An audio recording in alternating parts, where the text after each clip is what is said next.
Fala moçada, Ricardinho Bio aqui na área. Vamos para o nosso episódio 2 da nossa série Desvendando o Enem. E vamos resolver agora, galera, uma questãozinha de bioenergética, de metabolismo energético, mais focada em respiração celular, ok? Vamos nessa então, sem mais delongas. Não esqueçam de seguir o canal, ativar as notificações, dá um joinha lá para ajudar a gente. Solta a vinheta!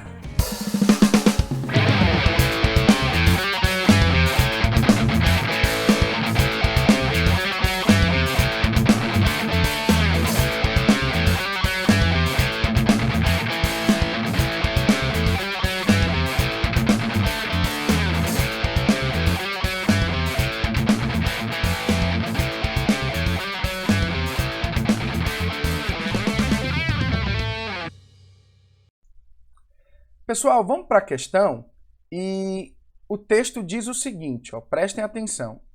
O 2,4-dinitrofenol, DNP, é conhecido como desacoplador da cadeia de elétrons na mitocôndria e apresenta um efeito emagrecedor.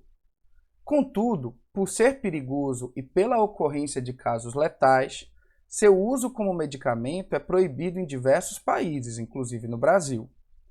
Na mitocôndria, essa substância captura, no espaço intermembranas, prótons provenientes da atividade das proteínas da cadeia respiratória, retornando-os à matriz mitocondrial.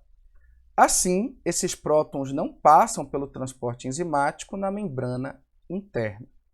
Galera, então eu queria destacar aqui uma parte do texto, lembrando que esse novo Enem, desde 2009, ele praticamente não tem pré-texto. Se tiver um texto na sua questão de biologia, é porque esse texto é importante. E você vai ler esse texto e vai se basear a partir do texto, tá? Muitas vezes o texto restringe, o comando verbal ele fala de acordo com o texto, e aí você vai ter que restringir a sua opção de marcação. Vamos destacar uma parte importante desse texto? Eu queria aqui colocar um marca-texto, e eu quero destacar essa parte aqui, Na mitocôndria, né, então tem aqui um destaque, na mitocôndria, essa substância, que é a droga do medicamento, né, captura no espaço intermembranas prótons provenientes da atividade das proteínas da cadeia respiratória. E aí ele vai retornar à matriz, e aí o importante é que esses prótons aqui, eles não passam pelo transporte enzimático. Quem já está familiarizado com respiração celular sabe que ele está falando da cadeia respiratória, que é a última etapa. Bom, sem grilo, vamos continuar e antes eu queria revisar os conceitos básicos, tá? Eu vou fazer uma revisada básica de respiração celular. Quem quiser o conteúdo mais aprofundado, quem conhece o meu canal sabe que as minhas aulas elas são aprofundadas. Quem quiser a videoaula completa mais aprofundada, aguarde alguns dias que eu vou postar uma videoaula de respiração celular para vocês. Aí é uma aula teórica completa para vocês conseguirem fazer as anotações e ter o estudo um pouquinho mais aprofundado de vocês. Agora eu vou fazer um pincelado mais rápido só para a gente resolver a questão, tá certo? Bom, pessoal, uma vez que a gente entendeu isso, vamos relembrar a respiração celular. Existe uma etapa da respiração celular que ela é comum à fermentação, é a etapa inicial. Ela acontece fora da mitocôndria, ela acontece numa região chamada de hialoplasma da célula e como eu disse a vocês, é uma etapa compartilhada com o processo fermentativo. Em que consiste ela? O próprio nome já indica. Glicólise é quebra de glicose. Lise é quebra, glicose. E quando eu quebro a glicose, que é um composto orgânico de 6 carbonos, eu vou conseguir obter 2 compostos de 3, que a gente vai chamar de ácido pirúvico ou de piruvato. Pessoal, a quebra da glicose, para que eu consiga iniciar essa reação de quebra, eu preciso investir energia. E eu vou então degradar 2 ATPs, vou investir 2 ATPs aqui para iniciar essa reação. Quando ela ocorre, vale muito a pena, porque eu acabo investindo 2 ATPs e no final eu ganho 4 ATPs. Então eu acabei tendo um rendimento líquido de 2 ATPs nessa etapa. Eu gastei 2 e ganhei 4. Além disso, a gente retira hidrogênios da molécula de glicose que são capturados por uma molécula muito comum da respiração, que é o NAD. O NAD é um transportador de elétrons e de hidrogênios e ele acaba capturando. Por convenção didática, a gente fala que o NAD que recebeu os hidrogênios é o NADH2, tá? E a gente chama ele de NAD reduzido. Então, toda vez que o NAD tiver o hidrogênio, ele é o NAD reduzido. Quando ele perdeu o hidrogênio, ele é o NAD oxidado. Porque junto com o hidrogênio também tem elétrons. Vocês lembram que oxidar é perder elétrons, reduzir é ganhar elétrons. Então, veja que na glicólise a gente ganhou 2 ATPs como rendimento líquido, a gente produziu 2 moléculas de NADH2 e 2 piruvatos. Esses piruvatos com 3 carbonos, eles vão para uma etapa intermediária. É uma etapa em que eles vão perder carbono, vão perder hidrogênio, vão se ligar a uma coenzima chamada de coenzima A, e uma estrutura chamada de acetilcoenzima A, uma para cada piruvato, vai chegar na matriz mitocondrial, onde a gente vai ter o ciclo de Krebs. Então, galera, cada piruvato agora é apenas um acetil, a coenzima A vai permitir que chegue até o ciclo de Krebs, ela se desacopla, e o acetil vai se ligar ao ácido oxalacético, que é um composto do ciclo que tem 4 carbonos. Quando o acetil com 2 carbonos se liga a um composto de 4, ele vai formar novamente um composto de 6. Só que agora é o ácido cítrico, inclusive é esse nome dá nome ao ciclo de Krebs. Então o ciclo de Krebs também pode ser conhecido como ciclo do ácido cítrico. Quando ele é formado, inicia-se o ciclo.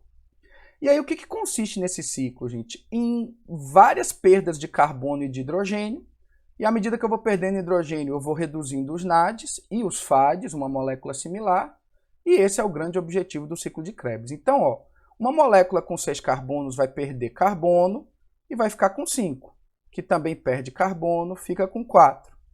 E esse composto com 4 vai perder hidrogênios e vai voltar a originar o ácido oxalacético. Durante essa voltinha do ciclo, além de carbono, essas moléculas perdem hidrogênio.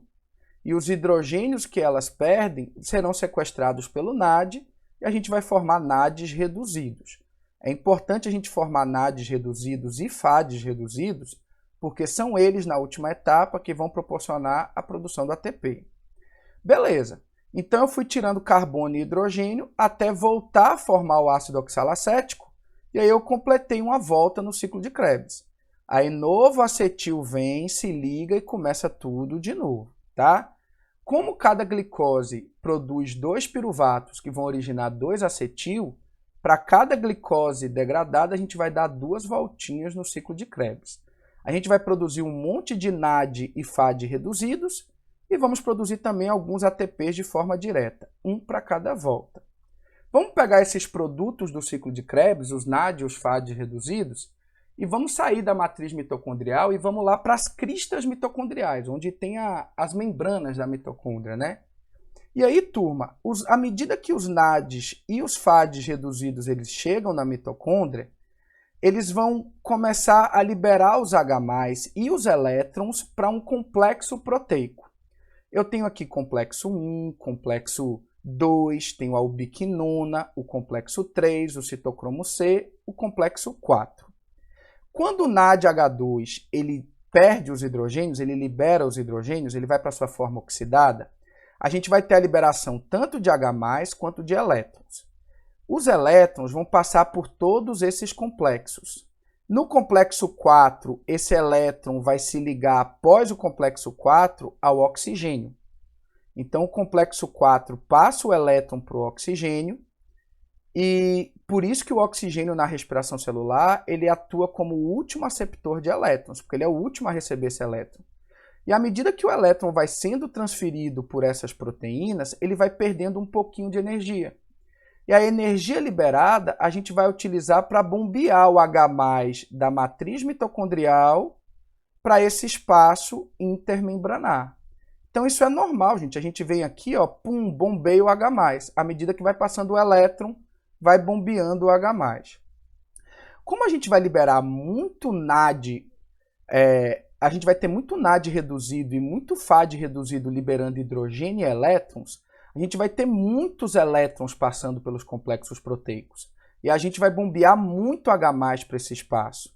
Então vai chegar um momento que a gente vai ter no espaço intermembranar um monte de próton, um monte de H+, que tem carga positiva. E eu vou ter pouco H+ aqui embaixo. Então eu vou gerar uma diferença de potencial, aqui positivo, aqui negativo. e aí eu vou ter um estímulo para esse H+ retornar. Só que ele só consegue retornar passando por uma proteína chamada de ATP sintase.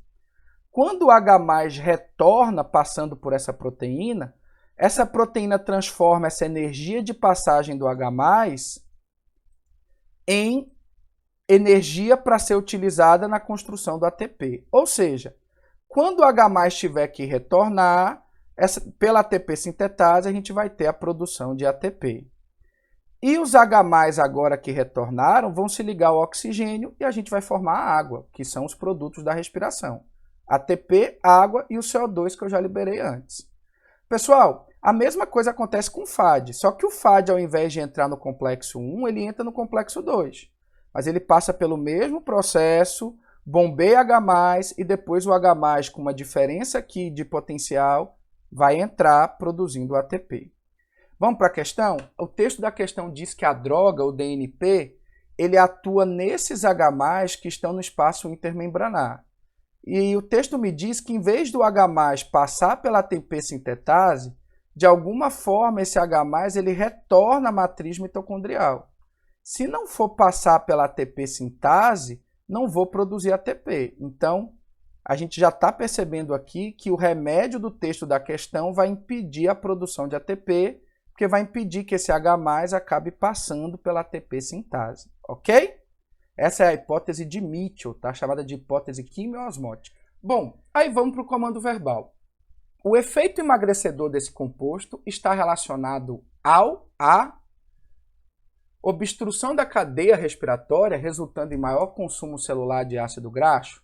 Gente, de certa forma, a gente vai meio que obstruir uma parte da cadeia. Mas se eu tiver um maior consumo celular de ácido graxo, para eu conseguir consumir esse ácido graxo, necessariamente eu preciso que a cadeia respiratória ela continue a funcionar. E quando eu falo para vocês que vai obstruir a cadeia respiratória, significa que ninguém mais vai produzir ATP. Isso não faz sentido, a pessoa não ia conseguir ficar viva. Então eu não vou obstruir a cadeia inteira. O que eu vou fazer é impedir que grande parte dos hidrogênios passe pela ATP sintetase. Então a cadeia respiratória, de certa forma, vai acontecer, mas não na mesma intensidade. Se eu obstruir, gente, eu não consigo mais produzir ATP, o mínimo que eu preciso para sobreviver. Então, não seria esse o objetivo da medicação, né? Matar o paciente. Bloqueio das reações do ciclo de Krebs, resultando em maior gasto celular de energia. Galera, assim, a gente viu que ele não atua no ciclo de Krebs. O ciclo de Krebs vai acontecer normalmente, o bloqueio se dá na última etapa, na cadeia respiratória, e mesmo assim não é obstrução da cadeia, né? A gente diminui a intensidade dos H+ que vão passar pela proteína. Diminuição da produção do acetil. Gente, o acetil acontece no início, depois da glicólise. E vai acontecer normalmente. A medicação não vai atuar nessa etapa, vai atuar numa etapa posterior. Então está errado também, não tem a ver com diminuição na produção de acetil. Inibição da glicólise de ATP, resultando em maior gasto celular de nutrientes. Bom, gente, inibição da glicólise não atua na glicólise, né? Ficou meio estranho também, inibição da glicólise de ATP. Glicólise é glicólise, então ele não vai atuar inibindo a glicólise vai acontecer normalmente, inclusive vai continuar liberando aqueles 2 ATPs de rendimento, tá? Sobrou para a gente a última, então é óbvio que ela é verdadeira, e a gente vai ver o porquê.